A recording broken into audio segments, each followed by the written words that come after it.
What's good, everybody? It's Robo back with another video, and today I've got my final 2024 NBA Draft Big Board. I'm going to drop a final mock draft in a few days as well, but this is my final stance in the class a week before the draft. There are some guys that missed the cut that I definitely think are worth picking, so let's go ahead and get started with some honorable mentions. Here are my honorable mentions. This is the final listing of my top 100 prospects that didn't crack the top 60 big board. These are in order, but it's not really one I stress any importance of. I think several of these guys have a real shot at being drafted, and most will find UDFA deals for Summer League and potentially even beyond that depending on their performance. But as a whole, this is who I have inside my top 100. Now let's go ahead and get into the top 60. Bronny James is definitely getting picked in this draft, but it's really hard to predict when. He's only done workouts for the Suns and Lakers, but another team could take a swing on his upside or try and persuade LeBron away. As a player though, Bronny has a lot of NBA tools, but is pretty far away from being ready to contribute, which is why I have him ranked down here. But it would not surprise me at all to see him be a successful NBA player eventually with all he has access to in his skill set. It's just going to take some time to adjust and grow his game.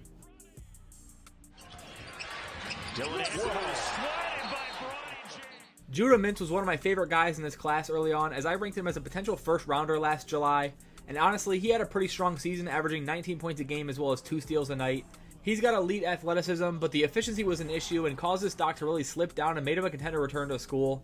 But after locking himself into this class, I still like his ceiling enough to make him into my top 60, and I wouldn't really mind seeing him go in the second round. Tristan Newton won back-to-back national titles as a transfer at UConn, showing off his value as a winning player in the process. He's not the greatest shooter, but he knocked down a bunch of shots in his time at UConn and shot well from the free throw line, which could show potential growth with the jumper. But his main value on the floor is his scrappiness, grabbing 6 rebounds a game to go along with 15 points and 6 assists, which could lead him to be the perfect glue guy off the bench in my opinion. Antonio Reeves is one of the best pure bucket getters in this class, averaging over 20 points a night in a stacked Kentucky guard room, and his efficiency was unbelievable considering the volume, shooting 45% from deep and over 50% from the floor. Reeves is an older prospect as he spent 5 years in college starting off at Illinois State, but at 6'5", his scoring ability is good enough to become a strong bench scorer in the league, especially considering the success rate of Kentucky guards. Back outside, count it. That kid is so Jalen Bridges is someone I definitely expect to be picked in this draft, as 6'7" wings with his skill set aren't super common. He shot over 40% from behind the arc this year and was a reliable defender and free throw shooter, exactly the type of winning basketball player a lot of teams look for in this draft. His only limitation to me is that he just didn't flash much potential as a high usage player with the ball in his hands, so his ceiling is a bit lower to me. PJ Hall is a modern style big man with a versatile offensive game. He's got a solid jumper as well as a strong post game, especially with his hands and footwork in the post fighting through contact. He's got a wide frame that'll help him create space and get shots off against any big in the post, even standing at just 6'8". But the pick and pop threat that he provides could open up a lot of possibilities for an offense that takes him in this draft. Keishad Johnson put himself on the NBA radar this season after a huge shooting bump, going from the mid-20s from deep at San Diego State to near 40% this season at Arizona. We'll see if that's an actual strength of his now or just a hot season, but his primary value on the floor is definitely going to be his defense. He's got a super strong frame for 6'6" and has a +4 wingspan to go with it, allowing him to be a versatile defender, so if the shooting is legit, he could definitely carve out a role for himself in the league. Isaiah Crawford's a late riser on my board. I hadn't watched a ton of tape on him besides games here and there throughout the year, and I definitely see the appeal of him as an NBA player. He's 6'5" without shoes, but a 7-foot wingspan, which will help him dominate on the defensive end of the floor, where he averaged 2 steals and 1.7 blocks per game last year. He showed a strong jumper too, shooting over 40% on the year, and could definitely end up a second-round steal in this class. Late sprint, Crawford needs this, got it! Oso Ighodaro is an interior-focused big who has an incredible feel for the game as a passer, screener, and roll man, and plays with such a high IQ, which is why he gets labeled as a winning basketball player. Offensively, he's had good efficiency inside, but he's no threat from outside at all, kind of similar to Trace Jackson Davis, which is my personal comp for him. He's not as strong as an athlete in my opinion, but the IQ and playmaking is a big asset for both guys, and they play to their strengths so well. You're going to get a look at this two-man play. Melvin Ajinça is another French wing prospect, and although his shooting splits weren't very good this year, the shot-making ability was still on display. He's seen as a high-potential guy with his size and skill set, and he showed some solid defensive flashes and NBA-level athleticism, so with his upside as a 3-and-D wing, he's definitely worth a second-round pick to me. C'est frigo à la pause, il aura le temps de regarder les reportages quick. Pelle Larsson's a 6'5" shooting guard out of Arizona who has enough on-ball ability to fit in as a combo guard at the next level if needed, as he's a really strong shooter with a lot of playmaking flashes as well. He did a bit of everything for Arizona this season and shot over 50% from the floor and 42% from three. And he's a capable defender as well. He's another older prospect, but his experience in shot making should lead him to some early playing time for sure. Inside. He wants the ball, but Larson's going to call his own number. Ulrich Chamche is a 6'10 center out of the NBA Academy in Africa, and as the youngest player in the entire class, he had the option to go the college route, which could have been beneficial to his game, but after showing out while playing at the NBA Academy games, he capitalized on the draft stock and declared, "He looks to have a pretty strong jumper already, which could be a huge asset with his size and athleticism, and I think there's a chance he ends up a gem if he lands in the right situation."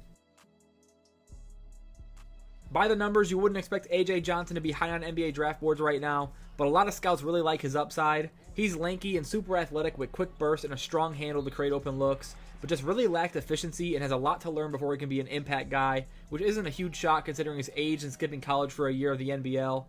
He definitely needs to put on size as well, and will probably spend a year or two in the G League before any NBA looks, but his potential is definitely sky high. Trey Alexander at this point could potentially go undrafted based on a lot of mocks I've seen, but I still think he could end up a round 2 gem from this class. He didn't have the greatest season efficiency-wise, shooting just 34% from deep, but I think his versatility as a scorer and a playmaker can make him really valuable off the bench one day. His bread and butter is the mid-range, and he's been so good for Creighton in the clutch, and his defense is another strong point in his game. He's someone I'm really hoping gets a chance in a good situation. 1 minute to go. Alexander, what a move. Jalen Wells had a huge rise this year, going from the D2 ranks to an eventual starter for Washington State, mostly due to his elite shooting on the wing, shooting 42% from deep on almost 5 attempts a game. He has enough size and length to be a positive rebounder and defender at the next level too. He only spent the 1 year in Division I, so teams could see his immediate impact as a sign of a lot more potential to come, and I wouldn't be surprised to see his name come off the board early in round 2. Jamal Shedd's another guy I think some teams could consider in the early second round because his defensive ability and dog-like energy will help him compete for minutes right away. Even as a small guard, he won Defensive Player of the Year on top of the overall Player of the Year in the Big 12 this year, and despite his size, he's got a lot of athleticism, and he could mold a role as a lead guard defender on a bench unit while he grows into a more consistent shooter over time. Jonathan Mogbo is a really intriguing prospect in this draft. Physically, he's a small ball 5 who came in at just 6'6" at the combine, but he has a 7'2" wingspan and a ton of strength in his frame, and is an incredible athlete as well, which will allow him to be able to run multiple positions in the NBA on top of the small ball 5 role. His range is obviously limited right now, but he's aware of that and sticks to his strengths, dominating in the areas that he excels in, including his gifted playmaking ability, which should help him make his role much more than just a roll man. Juan Nunez is someone I watch a lot more of in recent weeks catching up, and as a result, I've locked him in as an early to mid-second round guy. He's a pure point guard prospect with some elite passing skills. He's a flashy lefty out of Spain who has really been a consistent leader this season.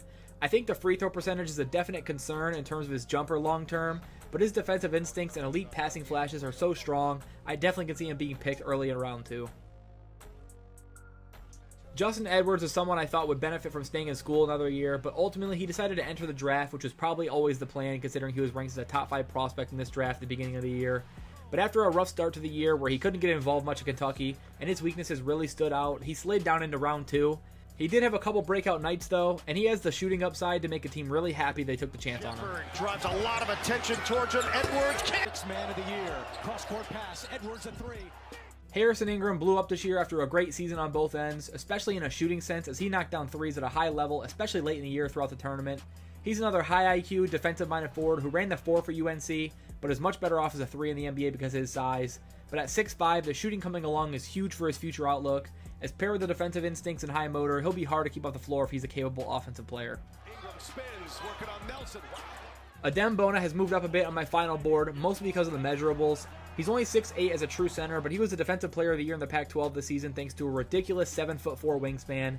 His upside as a rim protector and versatile on-ball defender make his offensive limitations much less relevant. He plays with a super high motor on both ends, contesting as many shots as he can and running the floor in transition. He definitely could improve his touch in the paint, but he can impact the game off the bench right away to me. Minnesota guard Cam Christie comes in at 39. Cam is the younger brother of the Lakers' Max Christie. He could have returned to school but made the same choice as his brother and made the jump early rather than giving it one more year to develop.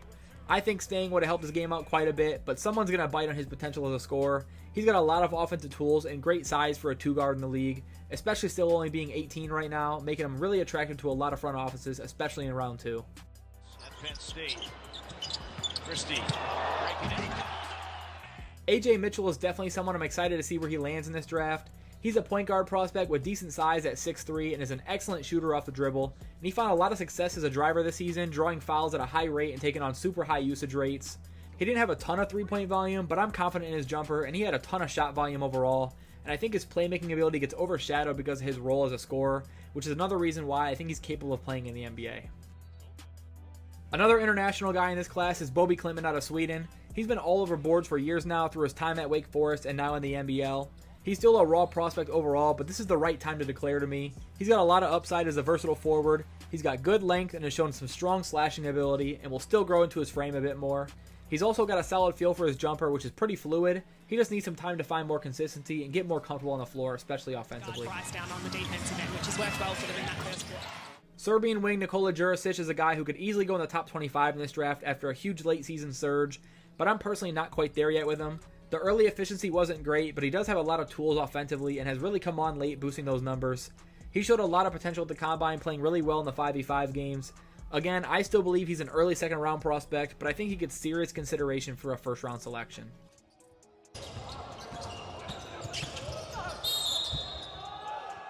KJ Simpson's moved up my board a ton this year, and I definitely think he's worth an early second or late first round pick. He's a smaller guard, but he's such a gifted scorer. He put up an incredibly efficient 20 points a night, shooting 44% from deep on high volume, but also a great shot selection. He's patient with his offense, which is a huge plus, as so many guards his size rely on volume shooting. And another part of his game that makes him great is the motor, grabbing nearly 6 boards and 5 assists a night at just 6 foot, which makes him so intriguing for the NBA to me. Simpson, free. Weber State's Dylan Jones is a really fun prospect to watch. He's got a really nice game I think could catch the eye of a lot of playoff caliber teams. He's a stocky on-ball wing with a lot of strength to his frame and loves to score at the rim even though he doesn't show a ton of vertical athleticism in game. He's just got great touch and a strong feel for the mid-range, and his work ethic stands out as an absolute dog on the court, grabbing 23 rebounds in a single game at just 6'5", can tell you exactly the type of player that he is. Crossing over with the money on the table. I really like what Tyler Kolek brings to the table as a lead initiator for an offense. He's an incredibly tough player with a high motor and gets under guys' skins constantly while playing at a high level on the floor. He's got a really well-rounded offensive game with a solid jumper and great touch around the rim, but he definitely thrives most as a playmaker and play initiator. I think it's likely he ends up a first-round pick at this point, but I could see him fitting in well off the bench for just about anyone in the league right away. Two-man game with Kolek. A little bit of contact. Ryan Dunn's a guy I would not be surprised to see go higher than where I have him at all, because he's the best defensive player in the entire class in my opinion. His offensive game definitely needs work, but nonetheless, he's an elite athlete who absolutely thrives on the defensive end. He's got an incredible ability to shut down possessions as both an on-ball and a help-side defender, and he has great length to block shots all over the floor. He had several games this year of 5+ blocks. If he's able to develop a consistent shot from the corner, he could pave his way into big money in the future. Pacome Dadier is another high-potential French wing prospect who's versatile enough to play as either a 2 or a 3, but most likely a 3 in the NBA as he's 6'8". He's a solid athlete and defender and isn't too far off in terms of having a strong jumper. He's going to continue to grow into his frame and become an even better athlete in the near future, but already looks good to fit that 3-and-D mold every team's looking for. And his feel for the game being as strong as it is at only 18 years old is a great sign for his development. Baylor Shireman has been really underrated in terms of draft stock for a while throughout the year, but started getting more respect as the season went on, and after a huge combine, I shot him into the first round conversation. He's a do-it-all wing out of Creighton where he averaged 19, 9, and 4 on good shooting splits. He's an older guy, but he brings elite shooting to the floor, as well as the size and versatility to fit in as a wing you want to give a bunch of minutes to off the bench in the future. Shireman, step back jumper. Kevin McCullough Jr. is an all-around wing prospect who has a chance to be a really solid player at the next level. He brings a lot of experience to the table with a strong IQ on both ends of the floor, and he plays pretty hard pretty much at all times and became the #1 scoring option at Kansas before he went down with an injury. But when he was healthy, he was lighting it up, scoring around 20 a game while being a solid connector. The jump shot is still coming along, but he found some success with it this season and has enough game off of the dribble to score in other ways when the jumper's not falling. McCullough outside. Another K-State turnover. And you and I were talking at halftime.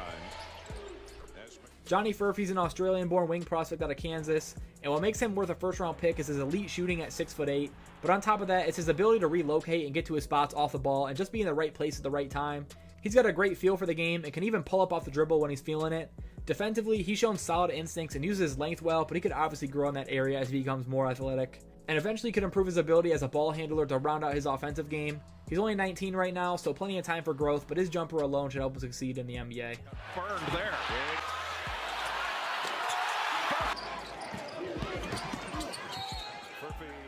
Keyshawn George was a big freshman riser this year at Miami, being pretty raw but putting up solid numbers in just 23 minutes a game and on good efficiency. He's a lanky guard with a solid handle and a lot of ability off the dribble. He shot over 40% from deep this season, which is a great sign with his size as a 6'7" guard. Keyshawn can bring it defensively as well, using his length to defend in space. I would expect him to go in the mid to late first, but he's another guy I could see ending up a near lottery pick in this class based on potential, as the team could really want to take a swing on his upside. To bother his shot.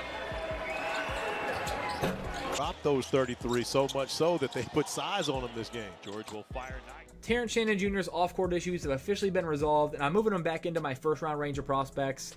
TSJ is an incredible athlete at 6'6" with a lot of versatility.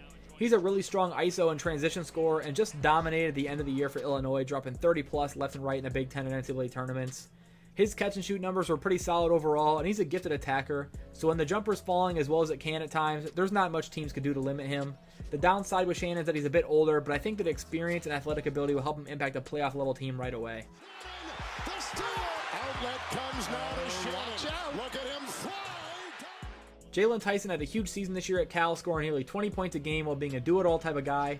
He's a bigger guard coming in at 6'6" and has more than enough ability on ball to be a solid 2-guard at the next level.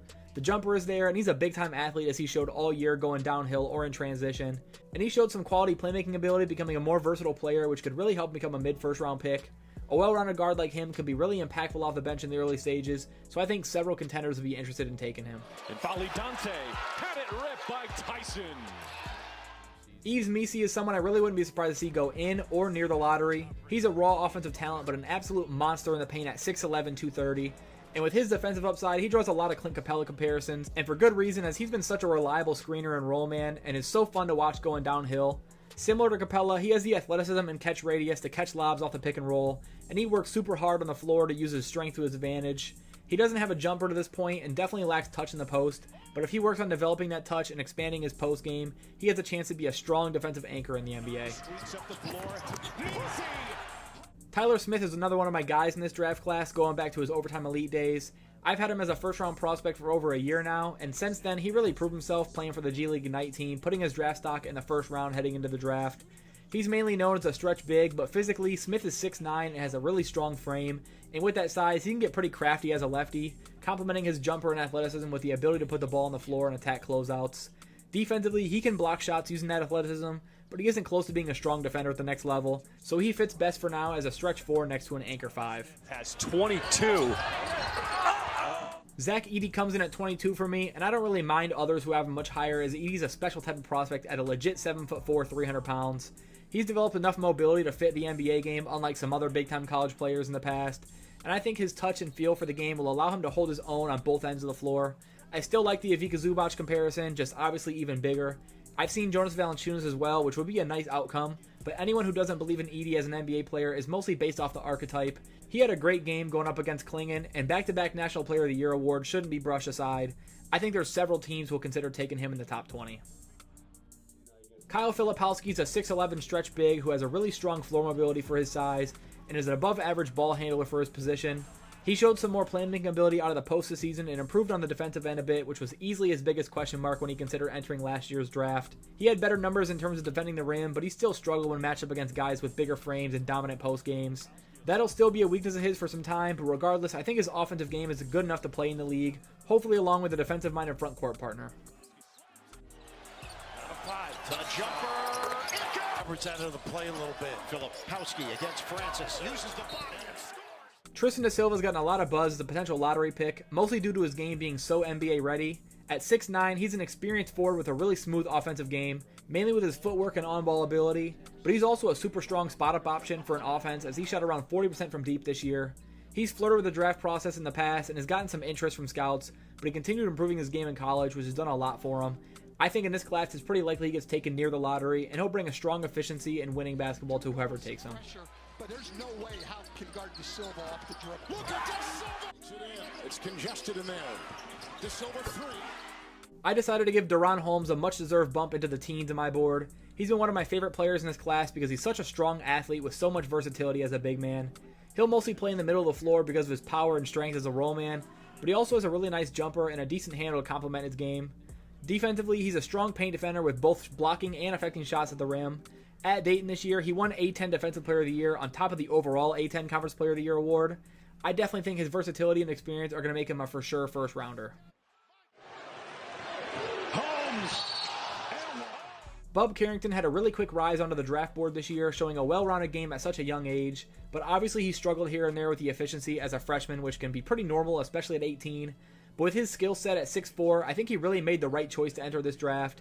He might take a bit of time to develop into a high-impact player, but he's a really versatile as a combo guard. He can play make for his teammates and could be an elite shot maker who can create his own offense off the dribble. And he has a pretty high ceiling as a scorer because of his length and creation combo. Kalel Ware is a former top prospect who really needed some time to get going and really came on at Indiana this year. He's a freak athlete for a true 7-footer and has a pretty strong jumper, shooting over 40% from 3 this season. And on top of that, his near 7'5" wingspan can allow him to be an elite shot blocker and lob threat at the next level. His footwork and touch improved a lot this season, and he even has some on-ball skill to play the perimeter at times. Ware could be a home run pick in this draft. The biggest question with him is going to be the physicality and motor, as he definitely needs to work on his ability as a screener and just being more physical and involved as a whole on the floor. From Xavier Johnson at times, but he hasn't been consistent. He's going to have to be good tonight. Tajon Salon's a French wing prospect with a lot of athleticism and a jumper strong enough for a lot of people to be excited about his 3-and-D potential. He is a bit skinnier for 6'9", but he's got broad shoulders, which gives him a lot of room to grow strength-wise to help him become a more efficient attacker and defender. He's already learned to use his athleticism and burst when driving to the rim, and on the defensive end, he uses that to his advantage as well. But he's a pretty raw prospect still. He's gotten hot and cold throughout the year and got back on track late to really climb back up draft boards, and I could see him in the mid-lottery. It's definitely a risk, but as long as he's taken by the right fit, he could potentially be a 3-and-D star in the league. Jared McCain's stock exploded this season, butting into a potential lottery pick. It's hard to find a better pure shooter in this class. He had an extremely efficient season from deep, but despite the elite jump shot, he can also put the ball on the floor and attack closeouts, and was super reliable from the free throw line when he drew fouls. Despite his size, he's not really a lead ball handler though, which does hurt a bit, but I think he can run an offense from time to time as he's a solid passer and high IQ player. Defensively, he's much more of a team guy than a stopper with his instincts and activity level, but the shooting ability is so strong, it should lead him to quality minutes in the NBA as a rookie. Good job twice. Leak out here. McCain, that's a deep one. Oui aussi. Jacoby Walter had an up and down freshman season at Baylor, looking like the best freshman in the class early on, but an extended cold stretch really hurt his stock. But I think he showed he can score at a high level from anywhere on the floor still, and I buy the two-way upside. Jacoby should be a strong shooter at the next level and has enough on-ball ability to create his own offense, and would fit really well as a scoring guard next to a real playmaker. The handle is there already, so if he keeps growing his efficiency, he could become a really strong scoring option. But for now, with his range and defense, I think his role could be similar to a guy like KCP, which would still be a solid, high-impact outcome to me. Be careful. Walter looking for some daylight is bumped, and he's headed. Devin Carter's coming off an incredible junior season where he won the Big East Player of the Year award. He was one of the best defenders in the country this year as a super active with a freak-level motor, and he plays with an absurd amount of confidence on both ends of the floor. At the Combine, he had one of the most athletic performances we've seen for a guy his size at just 6'2". He's got a ton of bounce and quickness, and the range in his jumper was a huge part of his game this year as he was hitting shots from the logo all year. Because of his two-way ability as a guard, he could definitely be considered for a top 10 pick in my opinion, but I think whoever ends up grabbing Carter is going to be getting an absolute dog regardless. Back his way in, drop step, takes a three. Cody Williams was once a top prospect in this class after a huge early season rise on both ends of the floor, and I think he could still be one of the best from this class. Right away, I'd expect his defense to be ahead of his offense as the jump shot volume wasn't high at all, which puts those percentages in question a bit. He was clearly much more comfortable getting to the rim in college. He's got the tools and size to develop into a solid scorer on the wing because of his handle and rim efficiency. And defensively, he can really guard. He uses his size and length to his advantage to block shots, and as he grows strength-wise, he could be really impactful on that end. Again, he really just needs to improve his jumper and put on more size, and his potential could be through the roof. O'Brien and a three. Isaiah Collier is a guy I really wouldn't mind having even higher on this, but I settled on keeping him at 11. After an up-and-down freshman season, the former number 1 player in the class is still one of the highest ceiling guys to me because of his playmaking and downhill scoring ability. He measured in a bit smaller than expected and it has some efficiency questions, but in terms of his outlook, I really still think he should be considered for a lottery pick. The freshman adjustment period is rough, and Collier has shown he can be an advanced creator in isolation and the pick and roll. He's got a great first step to help him get to the rim often, and he drew fouls at a high rate, and like I said, could be a very gifted lead playmaker for an offense. If Collier falls towards the 20s like it's sounding, the right fit could be getting a huge steal. Dalton Knecht is the biggest riser of the season, going from a JUCO to Northern Colorado to the SEC Player of the Year at Tennessee. Knecht averaged 22 a night for the Vols, being basically the entire source of offense at times. He brings elite shooting to the floor and scores from all 3 levels, and has NBA level athleticism both in the half court and in transition to really be a dynamic offensive player. I think his floor is arguably one of the highest in the entire class, and I have little to no doubt he'll at least be a solid scorer in the league. His on-ball ability is a lot stronger than he gets credit for, and he can isolate as well as operate in the pick and roll. His age and defense are the main concerns, but again, I really like his chances to be a potential second or third scoring option at some point in his career. Turns it over, and now numbers the other way. Knecht is going to do it himself. Nikola Topic is definitely one of the top guards in this draft class, but the injury concerns continued throughout the year, and he just suffered a partially torn ACL. He should heal fairly quick, but besides the injury history, as a player, Topic is a big guard at 6'6", with a lot of speed and quickness as an attacker, and he's an excellent pick and roll ball handler. He can push the ball downhill with ease and get to the rim where he's really crafty as a finisher, so the big question with him is the jump shot. He shot just 28% from deep this season, and early on in the NBA, the range could be a definite problem. But he's got a decent form, which could suggest growth in that area, but overall, the injury concerns have really caused him to slip lately. After basically starting from scratch, I ended up finishing with Zachary Risachet at number 8. While yes, it's likely he's a top 4 pick, or even the first overall pick, I just see too many red flags in his game to really consider him a clearly better prospect than the guys I have in front of him right now. He really finished his season strong though, and showed that when he's got it going, he can be a really valuable 3-and-D player. He's 6'9", athletic, and has a strong jumper, and should be able to thrive as a shooter, especially off the ball. And with his size and length, he has a defensive upside worth picking in the top 5. So if the Hawks or Wizards take Risachet in the top 2 of this class, it won't be a shock at all, with his potential being what it is for a role so sought after by lottery teams. Risachet ide u kontru, Risachet proda. Swings it across. Drive through the paint, up and down. Reed Sheppard's one of the best guards in this class because of the efficiency and IQ on both ends of the floor. As a freshman at Kentucky, he set efficiency records shooting 52% from 3 with volume, as well as being a super active on the defensive end, grabbing 2.5 steals a night and blocking almost an entire shot per game. Reed is considered a combo guard, but with his size, court vision, and IQ, I think he can develop into a lead ball handler, and the motor is something you really want out of a young guard. The only limitation with Reed is a size and lateral athleticism, but the 42-inch vertical at the combine definitely helps with that. But I don't know if he has the elite quickness to get downhill consistently or defend quicker guards yet, but there's no doubt that'll be a focal point for his future. The same Kentucky team a year ago. Sheppard again. I bumped Donovan Clingan up to number 6 because of the upside he has as a rim protector and lob threat, as well as having a pretty high floor in my opinion. I've seen that Atlanta's considering him with the number 1 pick, which personally I wouldn't do, but it's not much of a reach considering he could also go 2 or 3. Clingan dominated down the stretch this season for UConn and won his second national championship in as many years, holding his own against Zach Edey. At 7'2" with his rim protection skills, he could be a legitimate anchor paint defender. He has pretty quick feet despite some lower agility testing at the combine, and offensively, while he isn't a threat from the perimeter yet, I know he's been working on it, but that would just be the cherry on top with him, as defensively, teams just completely refused to attack the rim when he was in the game, and that definitely could continue on in the NBA. Steph Castle was one of my favorite players to watch this season because of his unselfishness and elite work ethic on the floor. He had a slow start to the season with the jumper, but impacted the game positively still, and improved a bit over the course of the year, although he still wasn't a huge threat to shoot the 3, but he just plays with such a strong motor and high energy. He was a big reason why UConn won the title again this season. His defense is the selling point for his game, as he would take guys out of the game completely sometimes. As he keeps growing as an offensive player, he can become a really high potential guard talent who can make plays downhill as both a scorer and a playmaker, and if he continues to improve as a shooter, he can be a serious weapon on both ends of the floor. And he didn't get it up on the board. Modest Buzelis comes in at number 4. I'm a big fan of his game, and I'm a bit higher on both him and Ron Holland than others. The Ignite program has been rough, but I think that in a class like this, both Ron and Modest are well worth high draft picks.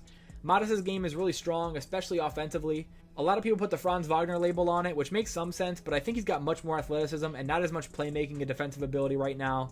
But for a 6'9" wing, Modest has enough on-ball skill and shot blocking ability to play several different positions at the next level.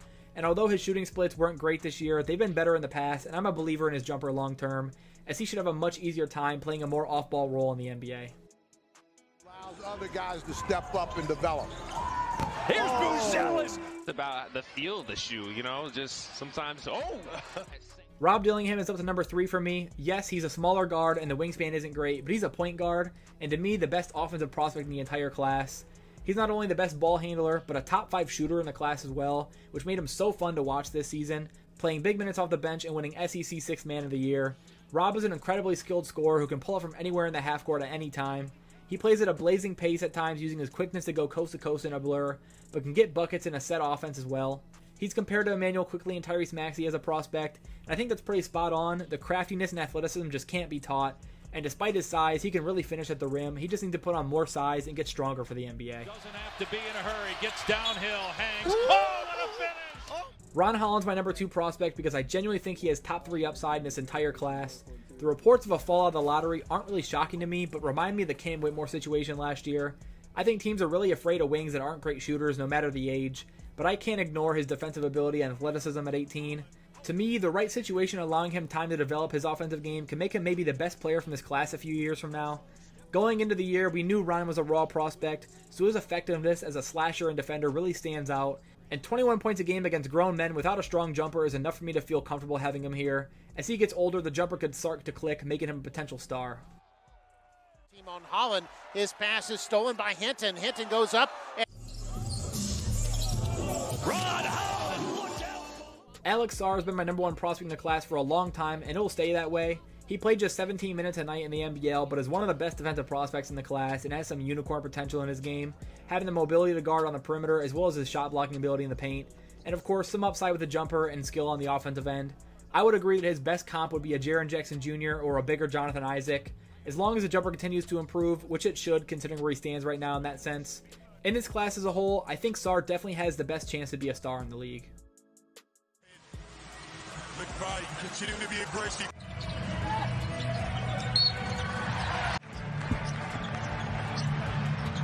Sarr.